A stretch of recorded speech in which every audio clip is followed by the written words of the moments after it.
ನಾನು ದುಬೈನಲ್ಲಿ ಒಬ್ಬ ಶ್ರೀಮಂತ ಉದ್ಯಮಿಯ ಮನೆಯಲ್ಲಿ ಅವರ ಮಗುವನ್ನು ನೋಡಿಕೊಳ್ಳುವ ಕೆಲಸ ಮಾಡುತ್ತಿದ್ದೆ. ರಾತ್ರಿ ನಾನು ಕೆಲಸ ಮುಗಿಸಿಕೊಂಡು ಮನೆಗೆ ಹೊರಡುವಾಗ ಮಾಲೀಕರು ನನಗೆ ಒಮ್ಮೊಮ್ಮೆ 1,000 ಮತ್ತೊಮ್ಮೆ 2,000 ರೂಪಾಯಿ ಹಣವನ್ನು ನನ್ನ ಕೈಗೆ ಇಡುತ್ತಿದ್ದರು ಮತ್ತು ತಿಂಗಳ ಸಂಬಳವನ್ನು ಕೂಡ ತುಂಬ ಚೆನ್ನಾಗಿಯೇ ಕೊಡುತ್ತಿದ್ದರು. ಒಂದು ದಿನ ರಾತ್ರಿ ಆ ಮನೆಯ ಮಾಲೀಕರ ಪತ್ನಿ ಕೋಪದಿಂದ ಮನೆಯನ್ನು ಬಿಟ್ಟು ಹೊರಟು ಹೋದರು ಮತ್ತು ಆ ದಿನ ಮಾಲೀಕರು ನನ್ನನ್ನು ಅವರ ಮನೆಯಲ್ಲಿ ಉಳಿಯಲು ಹೇಳಿದರು. ಆ ರಾತ್ರಿ ನನ್ನೊಂದಿಗೆ ನಡೆದ ಘಟನೆಯಿಂದ ನನಗೆ ತಲೆ ತಿರುಗಿದಂತಾಯಿತು. ನನ್ನ ಹೆಸರು ರೇವತಿ. ನನಗೆ ಈಗ ಮದುವೆಯಾಗಿ 4 ವರ್ಷ ಕಳೆದಿದೆ. ನಾನು ಮತ್ತು ನನ್ನ ಗಂಡ ದುಬೈನ ಒಂದು ಸ್ಲಂನಲ್ಲಿ ವಾಸ ಮಾಡುತ್ತಿದ್ದೆವು. ನಾವಿಬ್ಬರು ಚೆನ್ನಾಗಿ ಓದಿಕೊಂಡಿದ್ದೆವು. ಆದ್ದರಿಂದ ನನ್ನ ಗಂಡನಿಗೆ ಒಂದು ಫ್ಯಾಕ್ಟರಿಯಲ್ಲಿ ಕೆಲಸ ಸಿಕ್ಕಿತು. ಆದರೆ ಮನೆಯನ್ನು ಚೆನ್ನಾಗಿ ನಡೆಸುವಷ್ಟು ಅವರಿಗೆ ಒಳ್ಳೆಯ ಸಂಬಳವಿರಲಿಲ್ಲ. ಆಗ ನಾನು ಕೂಡ ಒಬ್ಬ ದೊಡ್ಡ ಉದ್ಯಮಿಯ ಮನೆಯಲ್ಲಿ ಮಗುವಿನ ಕೇರ್ಟೇಕರ್ ಆಗಿ ಕೆಲಸಕ್ಕೆ ಸೇರಿಕೊಂಡೆ. ಆ ಮನೆಯ ಮಾಲೀಕ ತುಂಬ ಒಳ್ಳೆಯವನಾಗಿದ್ದನು. ಅವನು ನನಗೆ ಉತ್ತಮ ಸಂಬಳವನ್ನು ನೀಡುತ್ತಿದ್ದರು. ನನ್ನ ಗಂಡನಿಗೆ ಈ ನೌಕರಿಯ ಬಗ್ಗೆ ಹೇಳಿದಾಗ ಅವನು ತುಂಬ ಖುಷಿಯಾದನು. ಆಗ ನನ್ನ ಗಂಡ ಹೇಳಿದ, ನಾವಿಬ್ಬರು ಹೀಗೆ ಕಷ್ಟಪಟ್ಟು ದುಡಿದರೆ ನಮ್ಮ ಮನೆಯ ಖರ್ಚುಗಳೆಲ್ಲ ಕಳೆದು ನಾವು ಸ್ವಲ್ಪ ಹಣವನ್ನು ಕೂಡಿಡಲು ಸಾಧ್ಯ ಎಂದು. ನಾನು ಕೂಡ ಇಡೀ ದಿನ ಸುಮ್ಮನೆ ಇರುತ್ತಿದ್ದೆ. ಆದ್ದರಿಂದ ಈಗ ನಾನು ಬೆಳಿಗ್ಗೆ ನಮ್ಮ ಮನೆಯ ಎಲ್ಲ ಕೆಲಸವನ್ನು ಮುಗಿಸಿ ನನ್ನ ಗಂಡನಿಗೆ ಅಡುಗೆ ಮಾಡಿ ಬಾಕ್ಸಿಗೆ ಕಟ್ಟಿ ಅವರು ಹೊರಟ ನಂತರ ನಾನು ಮಾಲೀಕರ ಮನೆಗೆ ಹೋಗುತ್ತಿದ್ದೆ. ಅವರಿಗೆ 2 ವರ್ಷದ 2 ಅವಳಿ ಮಕ್ಕಳಿದ್ದರು. ಅವರ ಹೆಂಡತಿ ಮಕ್ಕಳ ಮೇಲೆ ಅಷ್ಟೊಂದು ಗಮನ ನೀಡುತ್ತಿರಲಿಲ್ಲ. ಆದ್ದರಿಂದ 2 ಮಕ್ಕಳ ಸಂಪೂರ್ಣ ಜವಾಬ್ದಾರಿ ನನ್ನ ಮೇಲೆ ಕೊಟ್ಟಿದ್ದರು. ನಾನು ಬೆಳಗ್ಗೆ 8:30ಯಿಂದ ರಾತ್ರಿ 7:30ವರೆಗೂ ಅವರ ಮನೆಯಲ್ಲಿ ಮಕ್ಕಳನ್ನು ನೋಡಿಕೊಳ್ಳುತ್ತಿದ್ದೆ. ಮಾಲೀಕರ ಪತ್ನಿ ಒಬ್ಬ ಅಮ್ಮನಾಗಿ ಕೂಡ ಆ ಮಕ್ಕಳನ್ನು ನೋಡಿಕೊಳ್ಳದೇ ಇರುವುದು ನನಗೆ ತುಂಬ ಆಶ್ಚರ್ಯವೆನಿಸಿತು. ದೊಡ್ಡವರೆಲ್ಲ ಹೀಗೆ ಇರಬಹುದು ಎಂದು ನಾನು ಮನಸ್ಸಿನಲ್ಲಿ ಅಂದುಕೊಳ್ಳುತ್ತಿದ್ದೆ. ಮಕ್ಕಳಿಗೆ ತಿನ್ನಿಸುವುದು, ಸ್ನಾನ ಮಾಡಿಸುವುದು, ಅವರನ್ನು ಶುಚಿಗೊಳಿಸುವುದು ಇವೆಲ್ಲವೂ ನನ್ನ ಜವಾಬ್ದಾರಿಯಾಗಿತ್ತು. ಮಾಲೀಕನ ಹೆಂಡತಿ ಯಾವಾಗಲೂ ಗಂಭೀರವಾಗಿ ತುಂಬ ಕಠೋರವಾಗಿ ನಡೆದುಕೊಳ್ಳುತ್ತಿದ್ದಳು ಮತ್ತು ಯಾವಾಗಲೂ ನನ್ನ ಮೇಲೆ ಸುಮ್ಮನೆ ಸಿಟ್ಟು ಮಾಡಿಕೊಳ್ಳುತ್ತಿದ್ದಳು. ಅವಳು ಹೆಚ್ಚು ಯಾರೊಂದಿಗೂ ಮಾತನಾಡುತ್ತಿರಲಿಲ್ಲ. ನಾನು ಅವರ ಮನೆಯಲ್ಲಿ ಕೆಲಸಕ್ಕೆ ಸೇರಿ 1 ತಿಂಗಳು ಕಳೆದಿತ್ತು. ನಾನು ಆ ಮಹಿಳೆಯ ಮನಸ್ಥಿತಿಯನ್ನು ಆ ದಿನಗಳಲ್ಲಿ ತುಂಬ ಚೆನ್ನಾಗಿ ತಿಳಿದುಕೊಂಡೆ. ಅವಳು ಎಲ್ಲ ಸಮಯದಲ್ಲೂ ಕೆಲಸಗಾರರ ಮೇಲೆ ಕೂಗಾಡುತ್ತಾ ಇರುತ್ತಿದ್ದಳು. ಯಾವುದೇ ಕೆಲಸದಾಳು ಚಿಕ್ಕ ಪುಟ್ಟ ತಪ್ಪು ಮಾಡಿದರೂ ಅವರ ಮೇಲೆ ಕೆಂಡದಂತೆ ಕೋಪ ಕಾರುತ್ತಿದ್ದಳು. ಅವರ ಗಂಡ ಕೆಲಸದಿಂದ ಮನೆಗೆ ಬಂದಾಗ ಅವರ ಜೊತೆ ಚಿಕ್ಕ ಚಿಕ್ಕ ಮಾತಿಗೂ ಜಗಳವಾಡುತ್ತಿದ್ದರು. ಆದರೆ ಮಾಲೀಕರು ಮಾತ್ರ ತಮ್ಮ ಮಕ್ಕಳನ್ನು ತುಂಬ ಪ್ರೀತಿಸುತ್ತಿರುವುದನ್ನು ನಾನು ಗಮನಿಸಿದ್ದೆ. ಅಂಥ ಒಳ್ಳೆಯವರಿಗೆ ಇಂಥ ಮನಸ್ಥಿತಿ ಇರುವ ಹೆಂಡತಿ ಸಿಕ್ಕಿದಳು. ಒಳ್ಳೆಯ ಹೆಂಡತಿ ಸಿಕ್ಕಿರಲಿಲ್ಲ. ಮಾಲೀಕರು ಕೆಲಸದಿಂದ ಬಂದ ಮೇಲೆ ಎಲ್ಲಕ್ಕೂ ಮೊದಲು ಮಕ್ಕಳ ರೂಮಿನೊಳಗೆ ಹೋಗುತ್ತಿದ್ದರು. ನಾನು ಮಕ್ಕಳ ಜೊತೆಗೆ ಯಾವಾಗಲೂ ಬ್ಯುಸಿಯಾಗಿರುತ್ತಿದ್ದೆ. ಆದ್ದರಿಂದ ಮಾಲೀಕರು ಮನೆಯೊಳಗೆ ಬರುವ ಮೊದಲು ಡೋರ್ ತಟ್ಟಿ ಬರುತ್ತಿದ್ದರು. ಆಗ ನಾನು ಹೋಗಿ ಬಾಗಿಲನ್ನು ತೆರೆಯುತ್ತಿದ್ದೆ. ಅವರು ರೂಮಿನೊಳಗೆ ಬಂದು ಮಕ್ಕಳನ್ನು ತುಂಬ ಪ್ರೀತಿ ಮಾಡುತ್ತಿದ್ದರು ಮತ್ತು ನನ್ನನ್ನು ಕೇಳುತ್ತಿದ್ದರು, ಮಕ್ಕಳು ನಿನಗೆ ಏನಾದರೂ ತುಂಬ ತೊಂದರೆ ಕೊಟ್ಟಿದ್ದಾರಾ ಎಂದು, ಅವರು ಸರಿಯಾಗಿ ಹಾಲು ಕುಡಿದರೆ ಮತ್ತು ಊಟ ಮಾಡಿದರೆ ಎಂದು ಮಾಲೀಕರು ತಮ್ಮ ಮಕ್ಕಳ ಇಡೀ ದಿನದ ಚಟುವಟಿಕೆಗಳನ್ನು ನನ್ನಲ್ಲಿ ಕೇಳುತ್ತಿದ್ದರು. ನಾನು ಕೂಡ ಮಾಲೀಕರಿಗೆ ಮಕ್ಕಳ ಇಡೀ ದಿನದ ಚಟುವಟಿಕೆಗಳನ್ನು ವಿವರಿಸಿ ಹೇಳುತ್ತಿದ್ದೆ. ಒಂದು ದಿನ ರಾತ್ರಿ ನಾನು ಮನೆಗೆ ಬರುತ್ತಿದ್ದಾಗ ಆ ಮಾಲೀಕರು ನನಗೆ ಹೇಳಿದರು, 1 ನಿಮಿಷ ನಿಂತುಕೊಳ್ಳಿ ಎಂದು ಹೇಳಿ ಅವರು ತಮ್ಮ ಪರ್ಸ್ನಿಂದ ಸ್ವಲ್ಪ ದುಡ್ಡನ್ನು ತೆಗೆದು ನನ್ನ ಕೈಯಲ್ಲಿಟ್ಟರು. ಅದನ್ನು ನೋಡಿ ನಾನು ತುಂಬ ಹೆದರಿದೆ, ಏಕೆಂದರೆ ಅವರು ನನಗೆ ಚೆನ್ನಾಗಿಯೇ ಸಂಬಳವನ್ನು ಕೂಡ ಕೊಡುತ್ತಿದ್ದರು. ದಿನಕ್ಕೆ 1,000, 2,000 ಅವರು ನನಗೆ ಕೊಡುತ್ತಿದ್ದು ಅದೇನು ಕಡಿಮೆ ಮೊತ್ತದ ಹಣವಾಗಿರಲಿಲ್ಲ. ಆಗ ನಾನು ಆಶ್ಚರ್ಯದಿಂದ ಒಮ್ಮೆ ಮಾಲೀಕರ ಕಡೆಗೆ ನೋಡಿದೆ. ಆಗ ಅವರು ಹೇಳಿದರು, ನೀನು ಇದನ್ನು ಇಟ್ಟುಕೋ, ಇದು ನಿನ್ನ ಕೆಲಸಕ್ಕೆ ಬರುತ್ತದೆ ಎಂದು. ಆಗ ನಾನು ಹೇಳಿದೆ, ಇಲ್ಲ ಮಾಲೀಕರೇ, ನೀವು ನನಗೆ ನೀಡುವ ಸಂಬಳವೇ ನಾನು ಮಾಡುವ ಕೆಲಸಕ್ಕೆ ತುಂಬ ಹೆಚ್ಚಾಗಿದೆ. ಈ ಮಾತನ್ನು ಕೇಳಿ ಅವರು ಕಿರುನಗೆ ಬೀರಿದರು ಮತ್ತು ಹೇಳಿದರು, ಇದನ್ನು ನಾನು ನಿನಗೆ ಖುಷಿಯಿಂದ ನೀಡುತ್ತಿದ್ದೇನೆ, ತೆಗೆದುಕೋ, ಇದನ್ನು ನಿನ್ನ ಬಳಿ ಇಟ್ಟುಕೋ ಎಂದಾಗ ನಾನು ಅವರ ಕೈಯಿಂದ ಹಣವನ್ನು ತೆಗೆದುಕೊಂಡು ನನ್ನ ಪರ್ಸ್ನಲ್ಲಿ ಇಟ್ಟುಕೊಂಡು ಮನೆ ಕಡೆ ಹೊರಟೆ. ನಾನು ಮೇನ್ ಡೋರ್ ದಾಟಿ ಹೊರಗಡೆ ಹೋಗುತ್ತಿದ್ದಾಗ ಅವರು ಮತ್ತೆ ಹೇಳಿದರು, ಇಲ್ಲಿ ಕೇಳು, ನಾನು ನಿನಗೆ ದುಡ್ಡನ್ನು ಕೊಡುತ್ತಿರುವ ವಿಷಯವನ್ನು ನನ್ನ ಹೆಂಡತಿಯ ಬಳಿ ಹೇಳಬೇಡ ಎಂದು ಹೇಳಿದರು. ನನಗೆ ಅವರ ಮಾತನ್ನು ಕೇಳಿ ಗಾಬರಿಯಾಯಿತು. ನಾನು ಅಲ್ಲಿ ನಿಂತು ಬಿಟ್ಟೆ. ಸ್ವಲ್ಪ ಹೊತ್ತಿನ ನಂತರ ಸರಿ ಎಂದು ಹೇಳಿ ತಲೆಯಾಡಿಸಿ ಮನೆಯಿಂದ ಆಚೆ ಹೊರಟೆ. ಆದರೆ ನನಗೆ ಯಾಕೋ ಗೊತ್ತಿಲ್ಲ, ಆ ದಿನ ರಾತ್ರಿ ನಾನು ತುಂಬ ಚಡಪಡಿಸತೊಡಗಿದೆ. ಒಂದು ಕಡೆ ಮಾಲೀಕರು ನನಗೆ ದುಡ್ಡು ಕೊಟ್ಟಿರುವುದು, ಇನ್ನೊಂದು ಕಡೆ ಅವರೇಕೆ ಈ ವಿಷಯವನ್ನು ಅವರ ಹೆಂಡತಿಯ ಬಳಿ ಹೇಳಬಾರದು ಎಂದು ಹೇಳಿದರು. ಈ 2 ಮಾತುಗಳು ನನ್ನ ತಲೆಯನ್ನು ಗೊಂದಲವನ್ನುಂಟು ಮಾಡಿದವು. ಬಹುಶಃ ಮಾಲಕಿಯು ತುಂಬ ಕೋಪದವಳಂತೆ ಕಾಣುತ್ತದೆ. ಆದ್ದರಿಂದ ಇನ್ನು ಮುಂದೆ ಮಾಲೀಕರಿಗೆ ನನಗೆ ಹಣ ನೀಡಬೇಡಿ ಎಂದು ಹೇಳಬೇಕು ಅಂತ ಮಾತನಾಡಿಕೊಳ್ಳುತ್ತಾ ಮಲಗಿಕೊಂಡೆ. ಮಾಲೀಕರು ಕೊಟ್ಟ ಆ ಹಣವನ್ನು ನಾನು ಹಾಗೇ ಜೋಪಾನವಾಗಿ ಇಟ್ಟಿದ್ದೆ. ಆದರೆ ಮತ್ತೊಮ್ಮೆ ನಾನು ಯಾವಾಗ ಅಚ್ಚರಿಗೊಂಡೇನು ಎಂದರೆ ಮಾರನೇ ದಿನವೂ ಕೂಡ ಮಾಲೀಕರು ನನಗೆ ನಿನ್ನೆ ಕೊಟ್ಟಿದ್ದ ದುಡ್ಡಿಗೆ ಡಬಲ್ ದುಡ್ಡನ್ನು ಸೇರಿಸಿಕೊಟ್ಟಿದ್ದರು. ಇದರಿಂದ ನನಗೆ ಮಾಲೀಕರ ಮೇಲೆ ಸಂಶಯ ಬರತೊಡಗಿತು. ಮಾಲೀಕರು ನನ್ನ ಮೇಲೆ ಏಕೆ ಇಷ್ಟೊಂದು ದಯೆ ತೋರುತ್ತಿದ್ದಾರೆ ಎಂದು ನಾನು ಆ ಹಣವನ್ನು ಅವರ ಕೈಗೆ ಮರಳಿ ನೀಡಿದೆ. ನನಗೆ ಈ ಹಣ ಬೇಡ, ನೀವು ಏಕೆ ನನಗೆ ಪ್ರತಿದಿನ ಇಷ್ಟೊಂದು ಹಣವನ್ನು ಕೊಡುತ್ತಿದ್ದೀರಿ ಎಂದು ಸ್ವಲ್ಪ ಬೇಜಾರಾದವಳಂತೆ ಕೇಳಿದೆ. ಆಗ ಅವರು ನನ್ನ ಮುಖವನ್ನು ದಿಟ್ಟಿಸಿ ನೋಡುತ್ತಿದ್ದರು.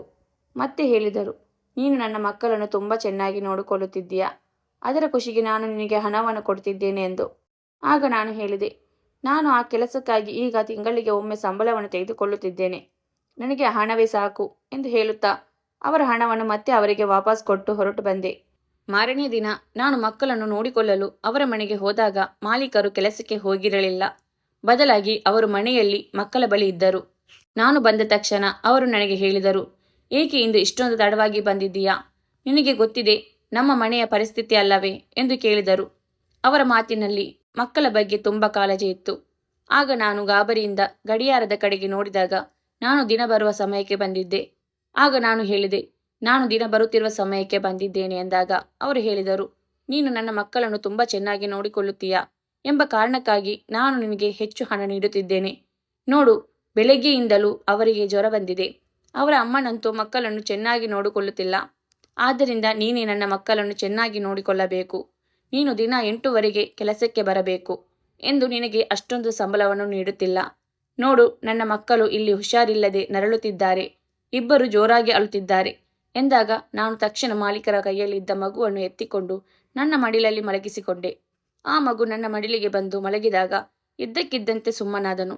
ನಾನು ಅವನನ್ನು ಎತ್ತಿ ಅಪ್ಪಿಕೊಂಡಾಗ ಅವನು ನಡುಗುತ್ತಿದ್ದನು. ನಾನು ಅವನ ಕೆನ್ನೆಗೆ ಒಂದು ಮುತ್ತಿಟ್ಟು ಮಾಲೀಕರಿಗೆ ಹೇಳಿದೆ, ನೀವು ನನಗಾಗಿ ಕಾಯುವುದರ ಬದಲು ಮಕ್ಕಳನ್ನು ಡಾಕ್ಟರ್ ಬಳಿ ಕರೆದುಕೊಂಡು ಹೋಗಬೇಕಿತ್ತಲ್ಲವೇ?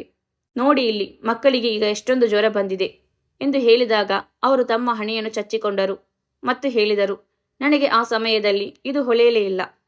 ಹೌದು, ನಾನಂತೂ ಅವರನ್ನು ಡಾಕ್ಟರ್ ಬಳಿ ಕರೆದುಕೊಂಡು ಹೋಗಬೇಕಾಗಿತ್ತು ಎಂದು ಹೇಳುತ್ತಾ ಮಾಲೀಕರು ಮಲಗಿದ್ದ ಮಗುವನ್ನು ಎತ್ತಿಕೊಂಡು ಹೇಳಿದರು, ನೀನು ನನ್ನ ಜೊತೆ ನಡೆ, ನಾವು ಡಾಕ್ಟರ್ ಬಳಿ ಹೋಗೋಣ ಎಂದರು. ಅವರ ಮಾತನ್ನು ಕೇಳಿ ನಾನು ಚಿಂತೆಗೊಳಗಾದೆ ಮತ್ತು ಅವರಿಗೆ ಕೇಳಿದೆ, ನೀವು ನನ್ನನ್ನು ಏಕೆ ಕರೆದುಕೊಂಡು ಹೋಗುತ್ತಿದ್ದೀರಿ? ನೀವು ನಿಮ್ಮ ಹೆಂಡತಿಯನ್ನು ಕರೆದುಕೊಂಡು ಹೋಗಿ, ಅವರು ಈ ಮಕ್ಕಳ ತಾಯಿ.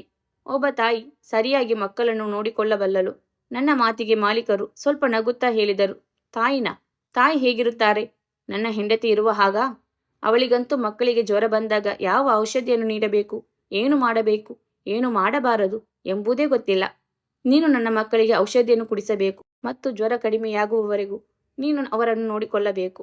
ಆದ್ದರಿಂದ ನೀನು ನನ್ನ ಜೊತೆ ಬಂದರೆ ತುಂಬ ಒಳ್ಳೆಯದು ಎಂದರು. ನಾನು ಅವರ ಜೊತೆ ಮಗುವನ್ನು ಎತ್ತುಕೊಂಡು ರೂಮಿನಿಂದ ಹೊರಬರುತ್ತಿದ್ದಾಗ ಮಾಲಕಿಯು ಹೊರಗಡೆ ಹಾಲಿನಲ್ಲಿ ಟಿವಿ ನೋಡುತ್ತಾ ಕುಳಿತಿದ್ದರು. ಜೊತೆಗೆ ಡ್ರೈ ಫ್ರೂಟ್ಸ್ಗಳನ್ನು ತಿನ್ನುತ್ತಿದ್ದರು. ನಾನು ಮಾಲೀಕರೊಂದಿಗೆ ಹೊರಗಡೆ ಹೋಗುತ್ತಿರುವುದನ್ನು ನೋಡಿ ಅವರು ನನ್ನನ್ನು ಕರೆಯತೊಡಗಿದರು. ನೀನು ಎಲ್ಲಿಗೆ ಹೋಗುತ್ತಿದ್ದೀಯಾ? ಮಕ್ಕಳಿಗೆ ಏನಾಗಿದೆ ಎಂದು ಕೇಳಿದಾಗ ನಾನು ಉತ್ತರ ಕೊಡುವುದಕ್ಕೂ ಮುಂಚೆ ಮಾಲೀಕರೇ ಅವರ ಹೆಂಡತಿಗೆ ಹೇಳಿದರು, ನಿನಗೆ ಗೊತ್ತಿಲ್ಲವೇ, ನಿನ್ನ ಮಕ್ಕಳಿಗೆ ಜ್ವರ ಬಂದಿದೆ. ನೀನು ನನ್ನ ಜೊತೆ ಬರುವುದಾದರೆ ಬರಬಹುದು, ಇಲ್ಲವೆಂದರೂ ಯಾವುದೇ ತೊಂದರೆಯಿಲ್ಲ ಎಂದು ಹೇಳಿದಾಗ ಮಾಲಕಿಗೆ ತಕ್ಷಣ ಕೋಪ ಬಂದು ಹೇಳಿದರು, ಇಲ್ಲ ಹಬ್ಬಿ, ಇಲ್ಲ, ನನ್ನಿಂದ ಅವರನ್ನು ಸಂಭಾಳಿಸಲು ಸಾಧ್ಯವಿಲ್ಲ. ಇವರು ನಿಮ್ಮ ಮಕ್ಕಳು, ನಿಮಗೆ ಮಕ್ಕಳು ಬೇಕಿತ್ತಲ್ಲವೇ ಎಂದು ಹೇಳುತ್ತಾ ಅವರು ಪುನಃ ಕುಳಿತುಕೊಂಡು ಟಿವಿಯನ್ನು ನೋಡಲು ಶುರು ಮಾಡಿದರು. ಆಗ ನನಗೆ ಎಷ್ಟು ಆಶ್ಚರ್ಯವಾಯಿತು ಎಂದರೆ, ಮಕ್ಕಳಿಗೆ ಹುಷಾರಿಲ್ಲ ಎಂದು ತಿಳಿದಿದ್ದರೂ ಈ ರೀತಿ ಅಸಡ್ಡೆ ತೋರಿಸುತ್ತಾರಾ? ಇಷ್ಟೊಂದು ಕಠೋರವಾಗಿ ಹೇಗೆ ನಡೆದುಕೊಳ್ಳುತ್ತಾಳೆ? ಮದುವೆಗೆ ಮುಂಚೆ ಕೆಲವು ಹೆಣ್ಣು ಮಕ್ಕಳು ಬೇಜವಾಬ್ದಾರಿಯುತವಾಗಿ ನಡೆದುಕೊಳ್ಳುವುದನ್ನು ನಾನು ನೋಡಿದ್ದೇನೆ. ಆದರೆ ಅದೇ ಹುಡುಗಿಯರು ಮದುವೆಯಾಗಿ ಮಕ್ಕಳಾದ ಮೇಲೆ ಮಕ್ಕಳಿಗಾಗಿ ಆದರೂ ಉತ್ತಮ ಜವಾಬ್ದಾರಿಯನ್ನು ಅರಿತು ನಡೆದುಕೊಳ್ಳುತ್ತಾರೆ. ಆದರೆ ಇವರು ಎಂತಹ ತಾಯಿ? ಇವರ ಮನಸ್ಸಿನಲ್ಲಿ ಮಕ್ಕಳಿಗಾಗಿ ಯಾವುದೇ ರೋದನೆ, ಕರುಣೆ, ಮರುಕ ಇರಲಿಲ್ಲ. ಆದರೆ ಅವಳು ನೋಡಲು ತುಂಬ ಸೌಂದರ್ಯವತಿಯಾಗಿದ್ದಳು. ಆದರೆ ಅವಳಿಗೆ ಮಕ್ಕಳ ಬಗ್ಗೆ ಸ್ವಲ್ಪವೂ ಕಾಳಜಿ ಇರಲಿಲ್ಲ. ನಾನು ಕಳೆದ 2 ತಿಂಗಳಿಂದ ಅವರ ಮಕ್ಕಳನ್ನು ನೋಡಿಕೊಳ್ಳುತ್ತಿದ್ದೆ. ಆದರೆ ನಾನು ನೋಡಿದ ಹಾಗೆ ಅವಳು ಕೆಲಸಗಾರರಿಂದ ತನ್ನ ಕೈಕಾಲು ಉಗುರುಗಳನ್ನು ಕಟ್ ಮಾಡಿಸಿಕೊಳ್ಳುತ್ತಿದ್ದಳು. ಇನ್ನು ಕೆಲವು ಸಲ ಮಾಲಿಷ್ ಮಾಡಿಸಿಕೊಳ್ಳುತ್ತಿದ್ದಳು. ಅವರಿಗೆ ಅಗತ್ಯವಿರುವ ಎಲ್ಲ ಕೆಲಸಗಳನ್ನು ಕೆಲಸದವರಿಂದಲೇ ಮಾಡಿಸಿಕೊಳ್ಳುತ್ತಿದ್ದರು. ಒಟ್ಟಿನಲ್ಲಿ ತುಂಬ ಸೋಮಾರಿ ಹೆಂಗಸಾಗಿದ್ದಳು. ಎಲ್ಲ ಸಮಯದಲ್ಲೂ ತನ್ನ ಬಗ್ಗೆ ಯೋಚಿಸುತ್ತಿದ್ದಳು. ಇಬ್ಬರು ಮಕ್ಕಳಿಗೆ ತುಂಬ ಜ್ವರ ಬಂದಿತ್ತು. ಇಡೀ ದಿನ ನಾನು ಮಕ್ಕಳನ್ನು ಎತ್ತಿಕೊಂಡು ಅವರ ಜೊತೆಗೆ ಇದ್ದೆ. ಒಬ್ಬನಿಗೆ ಔಷಧಿಯನ್ನು ನೀಡಿದರೆ ಮತ್ತೊಬ್ಬನು ಅಳುತ್ತಿದ್ದ, ಮತ್ತೊಬ್ಬನನ್ನು ಮಲಗಿಸಿದರೆ ಇನ್ನೊಬ್ಬ ಎದ್ದೇಳುತ್ತಿದ್ದ, ಮತ್ತು ಇಬ್ಬರಲ್ಲಿ ಒಬ್ಬರು ರೂಮಿನಲ್ಲಿ ಏನಾದರೂ ಒಂದು ವಸ್ತುವನ್ನು ಕಿತ್ತಾಕುವುದು, ಹರಡುವುದು ಮಾಡುತ್ತಿದ್ದರು. ಇಬ್ಬರು ಇಂದು ಜ್ವರದಿಂದಾಗಿ ತುಂಬ ಸಿಡಿಮಿಡಿ ಎನ್ನುತ್ತಿದ್ದರು. ಆದ್ದರಿಂದ ಇಂದು ಅವರು ನನ್ನ ಯಾವುದೇ ಮಾತುಗಳನ್ನು ಕೇಳುತ್ತಿರಲಿಲ್ಲ. ಬೇರೆ ದಿನಗಳಲ್ಲಿ ನನ್ನ ಮಾತುಗಳನ್ನು ಚೆನ್ನಾಗಿ ಕೇಳುತ್ತಿದ್ದರು, ಆದರೆ ಇಂದು ನನಗೆ ತುಂಬ ತೊಂದರೆ ನೀಡಿದರು. ಈ ದಿನ ನಾನು ರಾತ್ರಿಯವರೆಗೂ ತುಂಬ ಹೈರಾಣಾಗಿ ಹೋಗಿದ್ದೆ. ರಾತ್ರಿ ಮಾಲೀಕರು ಬಂದ ನಂತರ ನಾನು ಮನೆಗೆ ಹೋಗಲು ಅನುಮತಿಯನ್ನು ಕೇಳಿದೆ. ಆಗ ಮಾಲೀಕರು ಹೇಳಿದರು, ನಾನು ಹೀಗೆ ಹೇಳುತ್ತಿರುವುದು ಸರಿಯಲ್ಲ, ಆದರೆ ನಾನು ಈಗ ಕೇಳಲೇಬೇಕಾಗಿದೆ, ಏಕೆಂದರೆ ನಾನು ಅಸಹಾಯಕನಾಗಿದ್ದೇನೆ. ಒಂದು ವೇಳೆ ನೀನು ಇಂದಿನ ರಾತ್ರಿ ಮಕ್ಕಳೊಂದಿಗೆ ಇಲ್ಲೇ ಇದ್ದರೆ ನಿನ್ನ ಕಡೆಯಿಂದ ನನಗೆ ತುಂಬ ಉಪಕಾರ ಮಾಡಿದಂತಾಗುತ್ತದೆ ಎಂದು ಅವರು ನನ್ನನ್ನು ಕೇಳಿದರು. ಆಗ ನಾನು ಅವರಿಗೆ ಹೇಳಿದೆ, ನಾನು ಹೇಗೆ ಇಲ್ಲಿ ಉಳಿಯಲು ಸಾಧ್ಯವಾಗುತ್ತದೆ, ಮತ್ತು ನಾನು ನನ್ನ ಗಂಡನಿಗೆ ಊಟ ಕೊಡಬೇಕು. ಇದನ್ನು ಕೇಳಿ ನಮ್ಮ ಮಾಲೀಕರು ವಿಚಿತ್ರವಾಗಿ ಮಾತನಾಡಿದರು. ನಿನಗೆ ಮದುವೆಯಾಗಿದೆಯೇನು ಎಂದು ಬಹಳ ಆಶ್ಚರ್ಯದಿಂದ ಕೇಳಿದರು. ಆಗ ನಾನು ಹೌದು ಎಂದು ಹೇಳಿದೆ. ಆಗ ಮಾಲೀಕರ ಮುಖ ಸಪ್ಪೆ ಅಂತಾಯಿತು. ಮತ್ತೆ ಹೇಳಿದರು, ಈ ರಾತ್ರಿ ನಾನು ಇಲ್ಲೇ ಇರುತ್ತೇನೆ. ಮಕ್ಕಳಿಬ್ಬರಿಗೂ ಹುಷಾರಿಲ್ಲ ಎಂದು ನಿಮ್ಮ ಗಂಡನ ಬಳಿ ಕೇಳಿ ನೋಡಿ. ಯಾಕಂದರೆ ನಿನಗೆ ತಿಳಿದಿರುವ ಹಾಗೆ ನಮ್ಮನೆ ಪರಿಸ್ಥಿತಿ ಚೆನ್ನಾಗಿ ಗೊತ್ತು ನಿನಗೆ. ಹಾಗಾಗಿ ನಾನೊಬ್ಬನೇ ಮಕ್ಕಳನ್ನು ರಾತ್ರಿ ಇಡೀ ಹುಷಾರಿಲ್ಲದಾಗ ಅವರನ್ನು ನೋಡಿಕೊಳ್ಳಲು ಸಾಧ್ಯವಾಗುವುದಿಲ್ಲ. ನನಗೆ ಅದರ ಬಗ್ಗೆ ಅಷ್ಟು ತಿಳಿವಳಿಕೆಯೂ ಇಲ್ಲ. ನೀವಾದರೂ ಅವರ ಮೆಡಿಸಿನ್ಗಳ ಬಗ್ಗೆ ತುಂಬ ಚೆನ್ನಾಗಿ ತಿಳಿದುಕೊಂಡಿದ್ದೀರಿ ಎಂದು ಹೇಳಿದರು. ಅದಕ್ಕೆ ನಾನು ಹೇಳಿದೆ, ಸರಿ, ನಾನು ಮಕ್ಕಳಿಗೋಸ್ಕರ ನನ್ನ ಗಂಡನಲ್ಲಿ ಕೇಳುತ್ತೇನೆ ಎಂದು ಹೇಳಿ ಅವರ ಫೋನ್ಗೆ ಕಾಲ್ ಮಾಡಿ ಕೇಳಿದೆ. ಆಗ ನನ್ನ ಗಂಡ ಹೇಳಿದರು, ಸರಿ, ಇಂದಿನ ರಾತ್ರಿ ನಾನೇ ಅಡುಗೆ ಮಾಡಿ ಊಟ ಮಾಡುತ್ತೇನೆ ಎಂದು ಹೇಳಿದರು. ಇಡೀ ರಾತ್ರಿ ನಾನು ಮಕ್ಕಳನ್ನು ಸಂಭಾಳಿಸತೊಡಗಿದೆ. ಮಾರನೇ ದಿನ ಸಂಜೆ ಹೊತ್ತಿಗೆ ಆಗಲೇ ಮಕ್ಕಳು ಸಂಪೂರ್ಣವಾಗಿ ಹುಷಾರಾಗಿದ್ದರು. ನಾನು ಮತ್ತೆ ಮನೆಗೆ ಹೊರಟೆ. ಆಗ ಮಾಲೀಕರು ನನಗೆ ಹೇಳಿದರು, ನೀನು ನನ್ನ ಮಕ್ಕಳನ್ನು ತುಂಬ ಕಷ್ಟದ ಸಮಯದಲ್ಲಿ ಅವರ ಜೊತೆ ಇದ್ದು ನೋಡಿಕೊಂಡಿದ್ದೀಯಾ ಎಂದು 5,000 ನನ್ನ ಕೈಯಲ್ಲಿಟ್ಟು, ಇದು ನಿನ್ನ ಹಕ್ಕಾಗಿದೆ, ಆದ್ದರಿಂದ ಇದನ್ನು ಬೇಡ ಎಂದು ಮಾತ್ರ ಹೇಳಬೇಡ, ಇದನ್ನು ನೀನು ತೆಗೆದುಕೊಳ್ಳಲೇಬೇಕು ಎಂದು ಹೇಳಿದರು. ಆಗ ನಾನು ಹೇಳಿದೆ, ನೀವು ಮಕ್ಕಳನ್ನು ನೋಡಿಕೊಂಡಿದ್ದಕ್ಕೆ ನನಗೆ ದುಡ್ಡು ನೀಡುತ್ತಿದ್ದೀರಾ? ನೀವು ನನ್ನ ಮಮತೆಯನ್ನು ಹಣದಿಂದ ಏಕೆ ಅಳೆಯುತ್ತಿದ್ದೀರಿ? ನನಗೆ ಗೊತ್ತು, ಈ ಮಕ್ಕಳು ನನ್ನ ಸ್ವಂತ ಮಕ್ಕಳಲ್ಲ. ಆದರೂ ಇವರನ್ನು ನಾನು ಯಾವಾಗಲೂ ನನ್ನ ಮಕ್ಕಳಂತೆ ನೋಡಿಕೊಂಡಿದ್ದೇನೆ. ಆದ್ದರಿಂದ ನೀವು ನಿಮ್ಮ ಹಣವನ್ನು ನಿಮ್ಮ ಪರ್ಸಿನಲ್ಲಿ ಇಟ್ಟುಕೊಳ್ಳಿ ಎಂದು ಹೇಳಿ ನಾನು ಅಲ್ಲಿಂದ ಮನೆಗೆ ಹೊರಟು ಬಂದೆ. ನನಗೆ ಮದುವೆಯಾಗಿ 4 ವರ್ಷವಾಗಿತ್ತು. ಆದರೆ ನಮಗೂ ಇನ್ನೂ ಮಕ್ಕಳಿರಲಿಲ್ಲ. ಮದುವೆಯಾದ ತಕ್ಷಣ ನಾನು ಗರ್ಭಿಣಿಯಾಗಿದ್ದೆ. ಆದರೆ ಆಗ ನನ್ನ ಗಂಡ ನನ್ನ ಮುಂದೆ ಕೈ ಜೋಡಿಸಿ ಹೇಳಿದನು, ನನಗೆ ಸರಿಯಾದ ಸಂಬಳವಿಲ್ಲ. ಇಷ್ಟು ಕಡಿಮೆ ಸಂಬಳದಲ್ಲಿ ನೀನು ಬದುಕುತ್ತಿರುವುದೇ ಕಷ್ಟವಾಗಿದೆ. ಈಗ ಈ ಮಗುವನ್ನು ಹಡೆದರೆ ಜೀವನ ನಡೆಸಲು ತುಂಬ ಕಷ್ಟವಾಗುತ್ತದೆ ಎಂದು ನನಗೆ 2 ತಿಂಗಳಾಗಿದ್ದಾಗ ಅಬೋಷನ್ ಆಗುವ ಮಾತ್ರೆಗಳನ್ನು ನುಂಗಲು ಹೇಳಿದರು. ಆಗ ನಾನು ಕೂಡ ನಮ್ಮ ಪರಿಸ್ಥಿತಿಯನ್ನು ನೆನೆಸಿಕೊಂಡು ನಾವು ನಮ್ಮ ಕಷ್ಟದ ಜೀವನವನ್ನು ಸುಧಾರಿಸಿಕೊಂಡ ಮೇಲೆ ನಾವು ಭಗವಂತನಲ್ಲಿ ಪ್ರಾರ್ಥಿಸೋಣ ಎಂದು ಮಾತ್ರೆಗಳನ್ನು ತೆಗೆದುಕೊಂಡೆ. ಆ ಸಮಯದಲ್ಲಿ ನಾನು ತುಂಬ ದುಃಖಿತಳಾಗಿದ್ದೆ. ಆಗ ನಾನು ನನ್ನ ಗಂಡನಿಗೆ ಹೇಳಿದೆ, ಮಗು ನಮಗೆ ಅದೃಷ್ಟವನ್ನು ತೆಗೆದುಕೊಂಡು ಬರುತ್ತದೆ, ನೀವು ಏಕೆ ಹಾಗೆ ಯೋಚಿಸುತ್ತಿದ್ದೀರಾ ಎಂದಾಗ ನನ್ನ ಗಂಡ ನನ್ನ ಮುಂದೆ ನಿಂತು ನನ್ನ 2 ಕೆನ್ನೆಗಳನ್ನು ಹಿಡಿದುಕೊಂಡು ಹೇಳಿದ, ಈಗಾಗಲೇ ನಾನು ಅದರಿಂದ ತುಂಬ ನೋವು ಅನುಭವಿಸಿದ್ದೇನೆ. ನೀನು ಅದನ್ನೇ ಹೇಳಿ ನನಗೆ ಇನ್ನೂ ಹೆಚ್ಚು ಟೆನ್ಷನ್ ಕೊಡಬೇಡ. ನೀನು ನನ್ನ ಪರಿಸ್ಥಿತಿಯನ್ನು ಅರ್ಥ ಮಾಡಿಕೋ ಎಂದು ಹೇಳಿದರು. ಆ ಸಮಯದಲ್ಲಿ ನನ್ನ ಗಂಡ ನೇಪಾಳಕ್ಕೆ ಬರಲು ನಿರ್ಧರಿಸಿದರು. ಅದಕ್ಕಾಗಿ ನಾನು ನನ್ನ ಗಂಡ ಹೇಳಿದಂತೆ ಕೇಳಿದೆ. ಅದಾದ್ಮೇಲೆ ನಾವು ದುಬೈಗೆ ಬಂದು 3 ವರ್ಷಗಳಿಂದ ಕೆಲಸ ಮಾಡುತ್ತಿದ್ದೆವು. ಆದರೆ ಪರಿಸ್ಥಿತಿ ಅದೇ ರೀತಿಯಲ್ಲಿದ್ದು ನಾನು ಪ್ರತಿ ಸಂದರ್ಭದಲ್ಲಿ ನನ್ನ ಗಂಡನಿಗೆ ಹೇಳುತ್ತಿದ್ದೆ, ಈಗ ನಾವು ಒಂದು ಮಗುವನ್ನು ಮಾಡಿಕೊಳ್ಳಲು ತೀರ್ಮಾನಿಸೋಣ ಎಂದಾಗ ನನ್ನ ಗಂಡ ಈಗಲೂ ಬೇಡ ಎಂದರು ಮತ್ತು ಹೇಳಿದರು, ಇನ್ನು 1 ವರ್ಷ ಅಥವಾ 2 ವರ್ಷ ಬೇಡ, ಪರಿಸ್ಥಿತಿ ಸರಿಯಾದ ಮೇಲೆ ಆನಂತರ ಮಗುವನ್ನು ಮಾಡಿಕೊಳ್ಳೋಣ. ನಮಗೆ ಇನ್ನು ಚಿಕ್ಕ ವಯಸ್ಸು, ಮಕ್ಕಳಾಗದೇ ಇರಲು ನಮಗೇನು ವಯಸ್ಸಾಗಿದೆ ಎಂದು ಹೀಗೆ ಹೇಳುತ್ತಾ ಯಾವಾಗಲೂ ಮಗು ಬೇಡ ಎಂದು ಹೇಳುತ್ತಿದ್ದರು. ಆದರೆ ನನ್ನ ಮನಸ್ಸಿನಲ್ಲಿ ನಾನು ಬೇಡಿಕೊಳ್ಳುತ್ತಿದ್ದೆ, ಭಗವಂತ ನಮಗೆ ಮಕ್ಕಳನ್ನು ನೀಡಿದ್ದಾನೆ ಎಂದು ಅಂದುಕೊಂಡಿದ್ದೆ. ಆದರೆ ನನಗೆ ಆ 2 ಮಕ್ಕಳನ್ನು ಸಂಭಾಳಿಸುವ ಜವಾಬ್ದಾರಿ ಸಿಕ್ಕಾಗ ನಾನು ಕೆಲಸ ಮಾಡುತ್ತಿದ್ದೇನೆ ಎಂದು ಅಂದುಕೊಳ್ಳಲಿಲ್ಲ ಮತ್ತು ಈ ಮಕ್ಕಳು ಬೇರೆಯವರ ಮಕ್ಕಳು ಅಂತ ತಿಳಿದುಕೊಳ್ಳಲಿಲ್ಲ. ನಾನು ನನ್ನ ಮನಸ್ಸಿನಲ್ಲಿ ಸಂಪೂರ್ಣ ಪ್ರೀತಿಯನ್ನು ಆ ಮಕ್ಕಳಿಗೆ ನೀಡಿದೆ ಮತ್ತು ತುಂಬ ಇಷ್ಟಪಟ್ಟು ಆ ಮಕ್ಕಳನ್ನು ತುಂಬು ಹೃದಯದಿಂದ ಚೆನ್ನಾಗಿ ನೋಡಿಕೊಂಡೆ. ಮಾರನೇ ದಿನ ನಾನು ಕೆಲಸಕ್ಕೆ ಬಂದಾಗ ಅವರಿಬ್ಬರ ನಡುವೆ ಯಾವ ಮಾತಿಗಾಗಿ ಜಗಳ ನಡೆಯುತ್ತಿತ್ತು ನನಗೆ ಗೊತ್ತಾಗಲಿಲ್ಲ. ಮಾಲೀಕ ಹಾಗೂ ಮಾಲೀಕನ ಹೆಂಡತಿಗೆ ತುಂಬ ದೊಡ್ಡ ಜಗಳ ಆಗುತ್ತಿರುವುದನ್ನು ನೋಡಿದೆ. ಅದನ್ನು ನೋಡಿ ನನಗೆ ಭಯವಾಯಿತು. ಅವರು ಜಗಳವಾಡುತ್ತಾ ಆಡುತ್ತಾ ಪರಸ್ಪರ ವಿಚ್ಛೇದನ ತೆಗೆದುಕೊಳ್ಳುವವರೆಗೂ ಹೋಗದೆ ಇರಲಿ ಎಂದು ಅಂದುಕೊಂಡೆ. ಮಾಲೀಕರಂತೂ ಯಾವಾಗಲೂ ತನ್ನ ಹೆಂಡತಿಗೆ ಇದನ್ನು ಹೇಳುತ್ತಿದ್ದರು. ನೀನು ಇಡೀ ದಿನ ನಿನ್ನ ಶಾಪಿಂಗ್, ನಿನ್ನ ಮೇಕಪ್, ನಿನ್ನ ದೇಹದ ಆರೈಕೆಯಲ್ಲಿ ಇರುತ್ತೀಯ. ದಿನರಾತ್ರಿ ನಿನಗೆ ಚಿಕ್ಕ ಮಕ್ಕಳಿಗೆ ಹೇಳುವಂತೆ ಹೇಳಬೇಕಾಗುತ್ತದೆ.